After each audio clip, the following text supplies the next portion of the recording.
Gusto mo bang matuto kung paano i-clone o i-duplicate ang sarili mo sa video gamit ang CapCut? Pero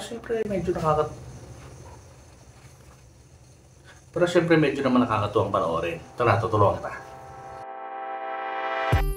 Yan, so punta tayo ng CapCut and then mag-create tayo ng bagong video. Yung una nating ipipiliin dito is yung magiging background mo. Ayan, yung una kong shoot. So yan yung magiging background ko mamaya. Ayan, so piliin lang natin yung mga kailangan and then i-cut natin yung mga hindi na natin kailangan katulad dito. Ayan, so pinatay ko na yung camera and then ito naman waste of time to. Hindi na kailangan siya. Ang kailangan lang natin dito is yung paglabas ng banyo. So kaya ika-cut na natin to. Cut, highlight itong video and then delete. Ayan, para dyan na siya magsisimula ngayon.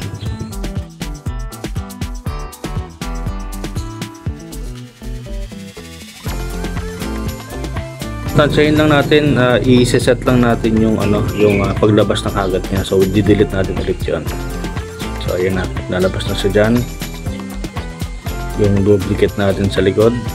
Ayan. So kuwari magugulat siya kasi nagvi-video yung isa.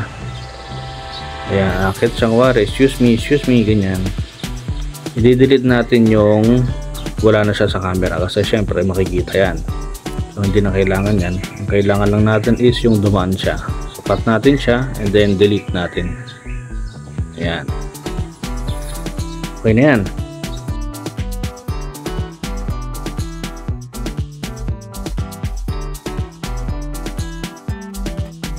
So pipiliin na natin yung second video, yung nagsasalita na ako dyan.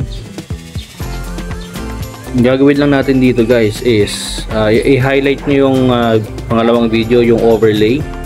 Hanapin nyo yung cutout, then remove background. Ayan, so magiging background na ngayon is yung kaninang unang video.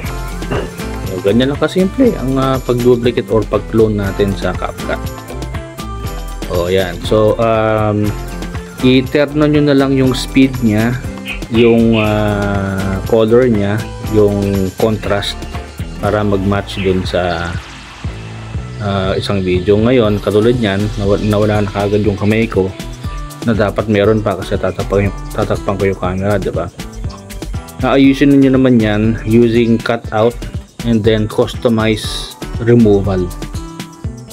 So kayo na bahala dyan. Ayusin natin kung di ngayon, no? Yan, so dadaan siya. Pag medyo hindi coordinated yung movement nila, pwede nyo i-adjust yung speed ng dalawang video. Yun ang technique doon para magtugma.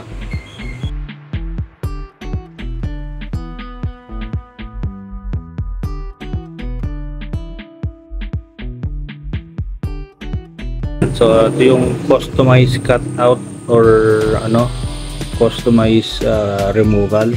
So yung hiniliit ko hindi nakuha, di ba? Ayan, so i-brush lang natin yan, brush. Huwag yung quick brush kasi may bayad yan, kailangan naka-pro ka. Brush, then i-highlight natin yung hindi nakuhang part. Ayan, so kailangan mag-red yan.